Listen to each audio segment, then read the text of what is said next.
do you find hope at Christmas when Christmas can come for us at a dark time or an empty time or a dry time?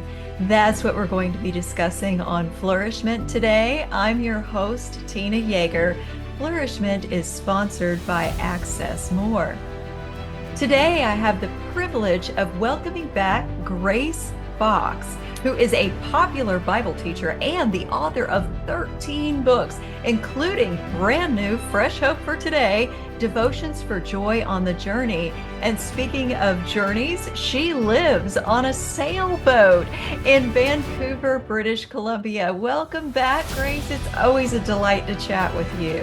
Thanks so much for having me, Tina. It's great to see you again. Yes, and we are reaching out with empathetic, compassionate hearts to those who are struggling at Christmas time with the idea of hope. Many people are living in bleak and difficult times financially, emotionally, with their families, and in all areas of their lives. People are struggling more with anxiety, depression, addictions, family dysfunction, and all kinds of other issues.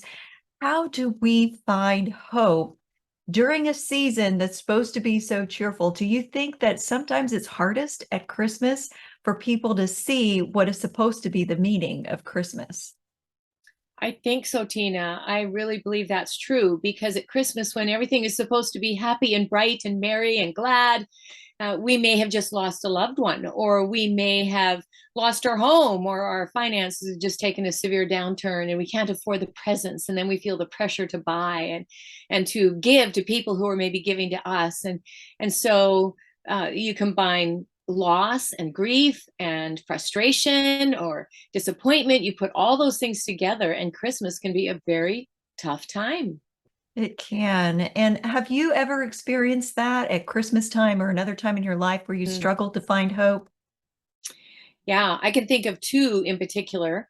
The one situation was after my dad, he had had two major strokes, and the second one happened about the beginning of the second week of December. And so I dropped everything. He was hospitalized, and I drove out. It was about 12 hours drive. So I drove through the Rocky Mountains, through the snow and on the icy roads to get there to be with him for a few days.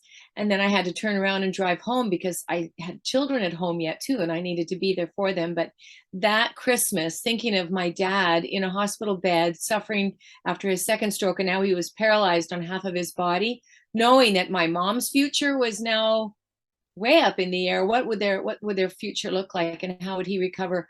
I did not feel like celebrating. I didn't even feel like putting a tree up, but I did it for the sake of my children. The second was in the Christmas of 2019.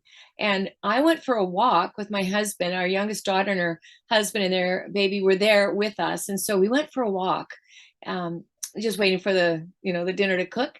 And on that walk, I got a phone call. I thought it was just a greeting from my brother and sister-in-law. And it wasn't, hey, Merry Christmas. It wasn't that. It was, you are never going to believe what's happening over here. And I said, well, what is it? And again, they were 12 hours drive away. And they said, Mom phoned us this morning and said she thought she was having a stroke, and could we take her to the ER? They were all going to be together later that afternoon for Christmas dinner anyways, but they picked her up, took her to the ER, and that's where they spent most of the day. And when they called us, they said she has been diagnosed with a brain tumor the size of an egg. And so it wasn't a stroke, it was this tumor pushing on her brain. And so that was Christmas Day. And that's that was another hard thing to swallow. I didn't feel like going home and putting a dinner on after that walk. And I just didn't feel like celebrating, because there I thought of my mom, and what's her life going to look like now, and how long is she going to live? And it was a very tough Christmas Day. Did you find that you could quickly rebound and get hope with some quick little thing, or did you really have to have one simple thing to cling to get you through those times of suffering at Christmas? That is a really good question, Tina.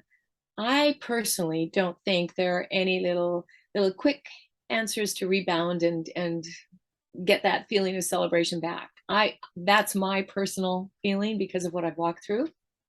for me, it was a process. And I did need one thing, one nugget to hang on to.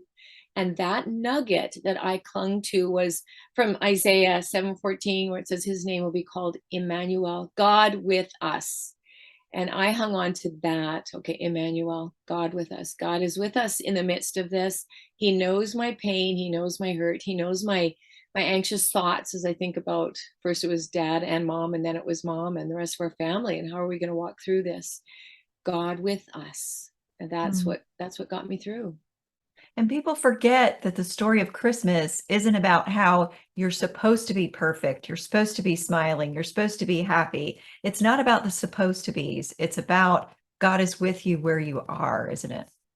It truly is. I mean, the promise is given all the way through scripture that do not be afraid, for I am with you.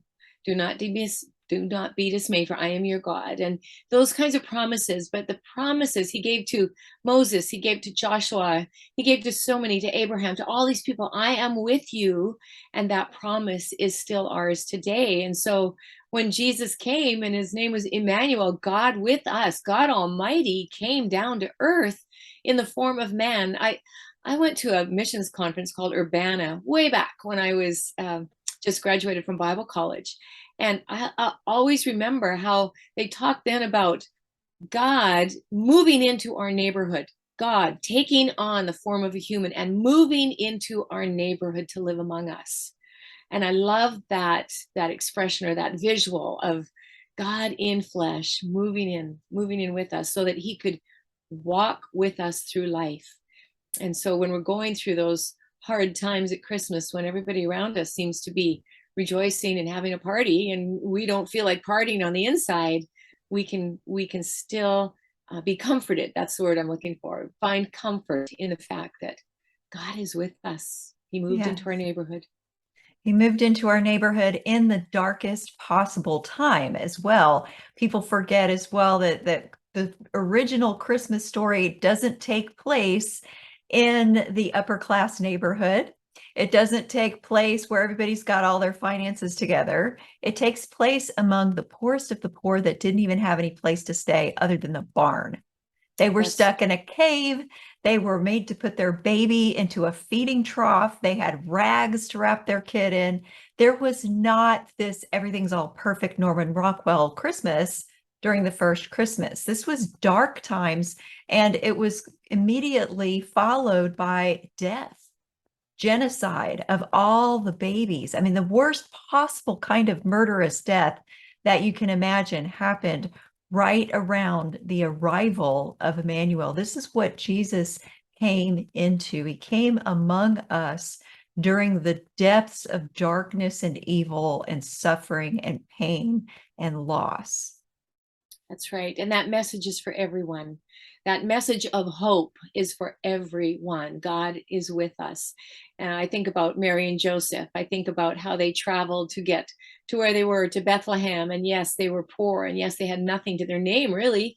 And then it was the shepherds that got the message, right? When the angels showed up and proclaimed that message of hope and joy to the shepherds. These were despicable people. They had that reputation of being crooked and just not people of integrity and so on. But these are the people who received that message with the angelic host. And so he didn't come into our perfect situations. He came into our mess. He came into our pain. And that's where he showed up. And so we can look at Christmas like that too, that yeah, we don't have to have that Norman Rockwell Christmas like you said. I love that, Tina. But we can welcome him into whatever situation we are in. He is there. He came for us in that mess. And do you think it's harder because we have so much media and so much marketing around Christmas the way it is now to feel pressured for everything to feel perfect, for us to always be cheerful, for everything to be picturesque and Pinterest ready? Do you think that makes it harder for people who are suffering at Christmas time?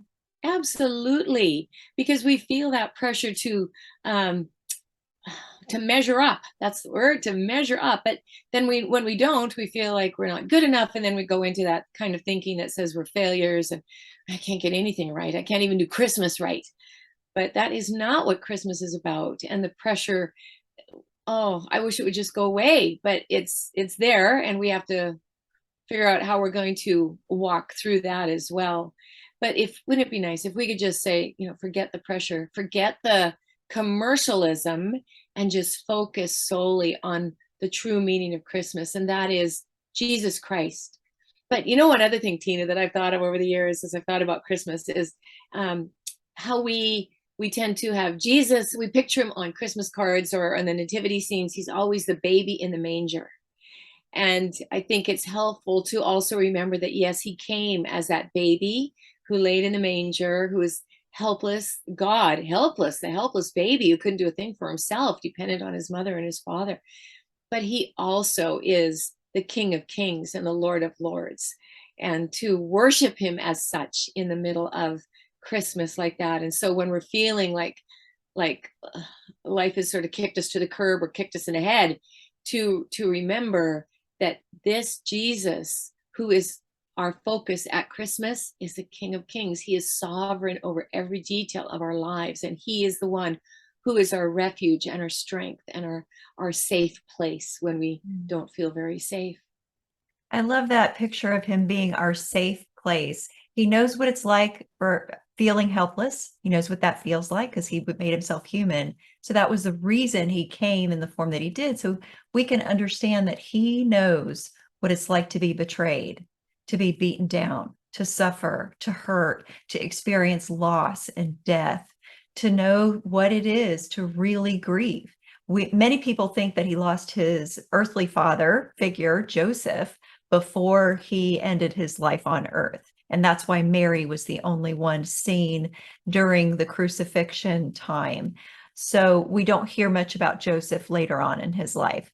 So he went through deaths in the family himself. He went through being someone who lost his friends. People turned away from him. He went through being spat upon, people trying to throw stones at him. So when we go through things, we can recognize that he understands what that pain is like. It isn't just coming to us from a high place or a low place as baby Jesus, in the little baby Jesus in the manger, little helpless baby Jesus.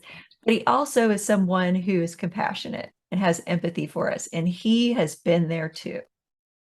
Well, I also think of how he was not well accepted among his own family members. Mm-hmm. So even his own brothers kind of scoffed at him and didn't believe that he truly was the Son of God. And so, and people in his own community, it said that he went there, but he couldn't do many miracles just because of their unbelief.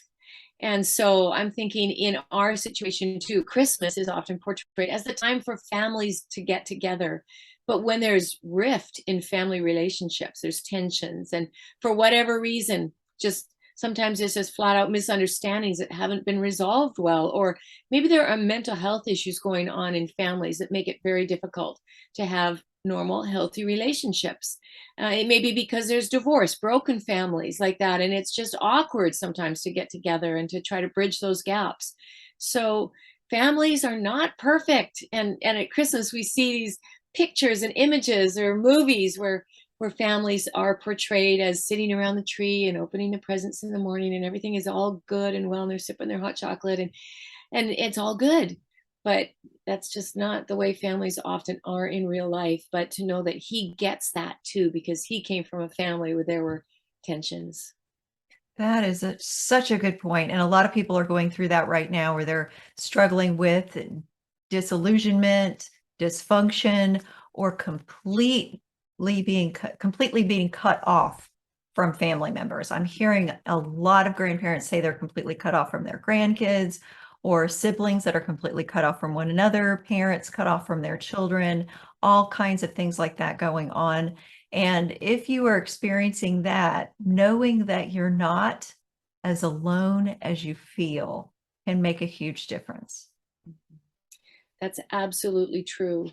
And in cases like that, where we where we wish our family was healthier. We wish we could get together and be that picture perfect family, but we know it's not going to happen. Then we can do things to get us out of a dark space in our thinking. There are practical steps that we can take in order to help ourselves, encourage ourselves in the middle of those hard places. Oh, I would love to talk to you some more about how to encourage ourselves and how to take some practical steps to move from feeling despair at Christmas toward feeling stability, security, and experiencing hope at Christmas. So, we are going to continue this conversation with a second part to this talk. And in the meantime, I would like for you to know where you can find Grace Fox in case you want to check her out really quick. What is your website, Grace? It's super easy. It's gracefox.com. And that's where you can find out more about her books, her speaking availability, and all kinds of other opportunities. Maybe get her newsletter. And her newest book, again, is Fresh Hope for Today, Devotions for Joy on the Journey.